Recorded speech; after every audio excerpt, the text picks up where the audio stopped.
আসসালামু আলাইকুম। চলুন দেখে নিই আজকের নিউজ। ইমরানের বিরুদ্ধে অবশেষে ছাত্রলীগের মামলা।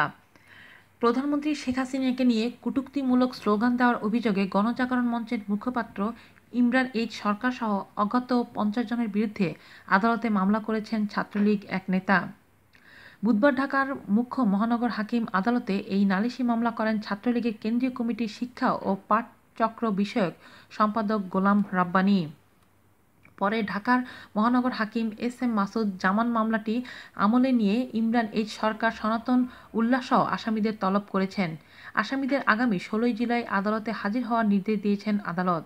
2013 সালের যুদ্ধাপরাধীর ফাঁসির দাবিতে গণজাগরণ মঞ্চের আন্দোলনে সর্বোচ্চভাবে সমর্থন দেয় ছাত্রলীগ। মঞ্চের কর্মসূচিতে দলবল নিয়ে অংশ নেয় তারা। তবে ওই বছরের 5ই মে রাজধানীতে হেফাজতে ইসলামের অবরোধ এবং শাপলা চত্বর তাণ্ডবের পর ছাত্রলীগ এই মঞ্চ থেকে সরে যায় এবং এরপরের ঘটনা প্রবাহ দুই পক্ষের মধ্যে দ্বন্দ্ব তৈরি হয়। সুপ্রিম কোর্ট প্রাঙ্গণ থেকে ভাস্কর্য অপসারণের পর এই বিরোধ নতুন রূপ নিয়েছে। ধর্মভিত্তিক সংগঠন হেফাজতে ইসলামের হুমকির মুখে গত 25শে মে দিবাগত রাতে সুপ্রিম কোর্টের সামনের ফোয়ারার সামনে থেকে অপসারণ করা হয় ন্যায় বিচারকের প্রতীক হিসেবে স্থাপিত ভাস্কর্যটি। 2 দিন পর অ্যানেক্স ভবনের সামনে সেটি প্রতিস্থাপন করা হয়।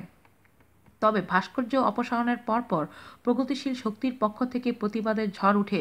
প্রতিবাদ জানায় যুদ্ধাপরাধীদের ফাঁসির দাবিতে 2013 সালে গড়ে ওঠা আন্দোলন গণজাগরণ মঞ্চের কর্মীরাও। শুক্রবার তারা রাজধানীর শাহবাগ এলাকায় বিক্ষোভ করে। ওই মিছিল থেকে প্রধানমন্ত্রীর নামে কটূক্তি করে স্লোগান দেওয়া হয় বলে অভিযোগ এনে গত সোমবার রাতে শাহবাগ ও ঢাকা বিশ্ববিদ্যালয়ের টিএসসি এলাকায় মিছিল করে ছাত্রলীগ। মিছিল শেষে সমাবেশে ছাত্রলীগের কেন্দ্রীয় শিক্ষা ও পাঠচক্র বিষয়ক সম্পাদক গোলাম রব্বানী বলেন, এই ইমরান এইচ সরকারকে শাহবাগে অবাঞ্ছিত ঘোষণা করছি।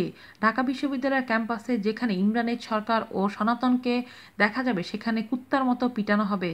আজ এই পর্যন্তই। আল্লাহ হাফেজ।